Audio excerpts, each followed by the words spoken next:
Hey guys, we are here in my kitchen right now. I am in the middle of trying to tackle a bunch of different projects, but I thought I would bring you along because I am starting to cook my grandfather's famous stew. We just call it Grandpa's stew, and it was his secret. He said that it was a secret ingredient. He never would share this recipe with anybody back when I was a teenager. And hold on, that is about to burn. So I had to turn the heat down.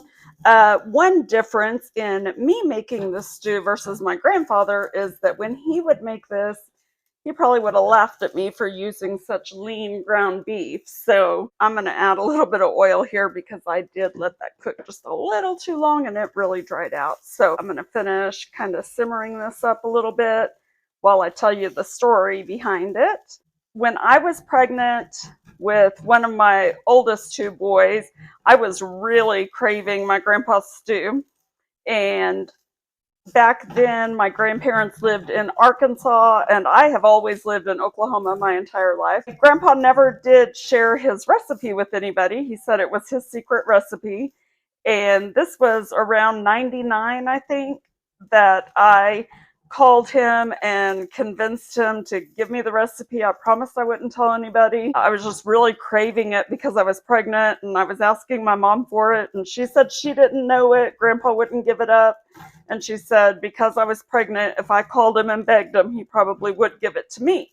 So I did, and thankfully I did, because the very next year, Grandpa passed away. So I'm glad that I have had his recipe all these years and I have made it. I mean, I make it multiple times a year, every year that my boys have been alive. So they know all about Papa C because of the stories that we tell about him when we're making this stew. Now, when I call it a stew, I almost hate calling it stew. To me, it's not like a stew, it's more like a soup, but it's heartier than a soup, so I don't like calling it soup either. But Grandpa always called it stew, so everybody always would say, Grandpa's making a stew. That is what we call it. When Art and I first started dating, I was sick one weekend, and so he stopped at an Amish restaurant that he likes to go to, and he picked me up some of their stew. Lo and behold, it tasted exactly like my grandpa's stew. So it made me think maybe grandpa got his recipe from the Amish. I don't know. It's possible. So you don't have to use such lean ground beef, but because of my inflammatory issues, I buy grass-fed beef and I try to stick to the 92% lean or better. So that is why mine looks a little dry, but I mean, it's going to be a soup, so the soup ingredients will make up for that. So one of the secret ingredients, by the way, I did already salt and pepper this beef. This is just one packet of Lipton onion soup mix. I'm going to go add some water in here. You don't have to add water. I mean, if you had a little bit more grease in here, then you wouldn't have needed the water. I just needed to do that to get it to mingle in with the meat a little bit better. Oh, it's smelling so good. So I don't know about you guys, but I just learned something new about Art the other day. He was talking about his chili and talking about it being really thick and chunky beef and everything. And I thought it was kind of funny because I am the exact opposite. And after 2 years, I'm just now discovering this about him. I like my beef very finely chopped.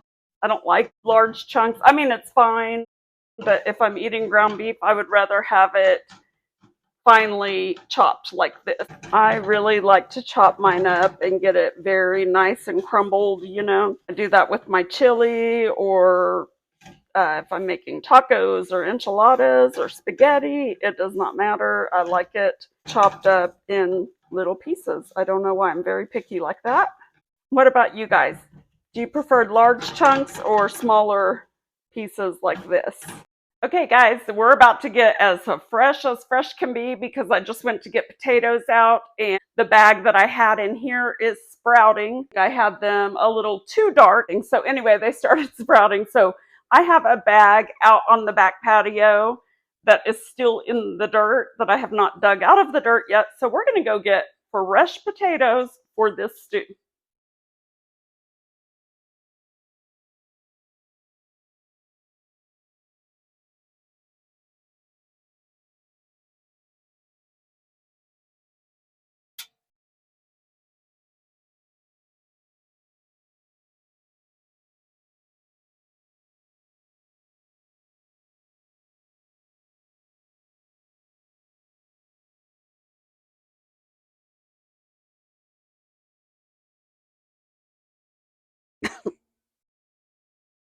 Yeah, still very dusty, but um, you can see this is still very good quality soil.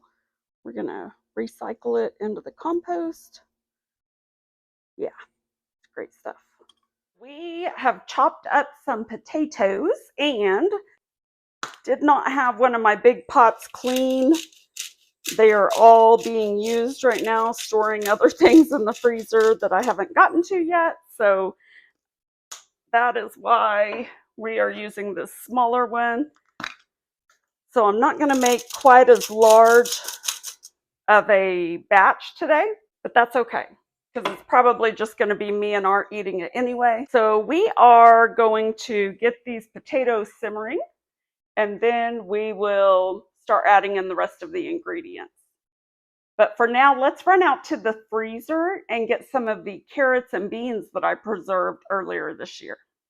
Okay, guys, I guess we are going to make this exactly the way my grandpa used to make it. I thought I was going to make it a little bit healthier this time, but I do have frozen carrots and beans from earlier in the season that are in my deep freezer. And I just went and dug in there as much as I could. And I saw a mouse in the garage and it totally freaked me out. So I gave up on my digging and decided to come back inside, and we'll just use the canned vegetables. That is what Grandpa used most of the time anyway, were the canned vegetables. He was all about getting a bargain. So he liked going to the Wonder Bread store or to grocery stores back in the day when you could do this. He would go like right at closing, or he would just he would barter for a lot of things, try to talk people down in their pricing if the can was dented or whatever. So anyway, he did use mostly canned vegetables.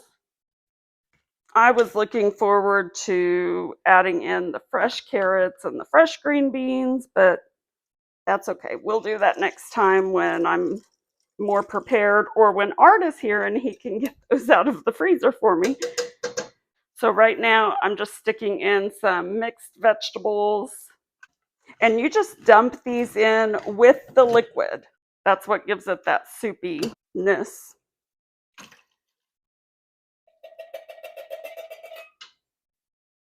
But you don't need to put the lid in there. That part's not necessary. Oh, and yes, if you're wondering, I'm opening these cans with a hand can opener. Yeah, I've told you guys I'm cheap. When my electric can opener went out, I don't know, 10 years ago, I just never went and bought another one. I had a hand can opener, and I've just always used that ever since. So I don't miss it, because when I had an electric can opener, it sat out on the counter, and I hate, even though you can't tell that right now because there's a lot of clutter out on my counters at the moment, I really do hate clutter on the counters of my own kitchen. If your kitchen is cluttered, that's okay. I'm just talking about my own. Okay, so far I've put in 2 cans of mixed vegetables, a can of corn, a can of rotel, and now I'm throwing in a can of sweet peas. But you can add or omit whatever you would like. If I had celery on hand, I would throw that in. I always like having celery in this soup, but I did not have any today. And of course, like most soups, this soup is so much better after it has sat overnight. So I actually meant to get this soup going. Okay. Oh my gosh. Elijah must be home. It is about that time. Oops, I forgot to put on camera when I added in the beef. Rocky distracted me there for a minute. So we've added in the beef, and I'm about to show you Grandpa's final secret ingredient for this recipe. Okay, this is not my grandpa's actual secret ingredient. He used a different brand, but unfortunately, this is all I had was my Rayo's. This is my favorite spaghetti sauce or pizza sauce that I use other than what I grow in my garden. But we're going to go ahead and add this. Grandpa always said that ragu was the best. Ragu, garden style vegetable, was the one that he used. So he would probably be disappointed in me for using this, but I'm sure it's still going to taste the same.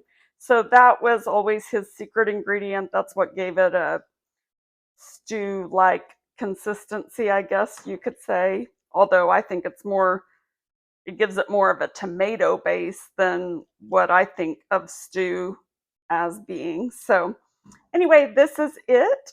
I will show you how I do my cornbread here in just a little bit. But I'm going to go ahead and wrap up this video for you now.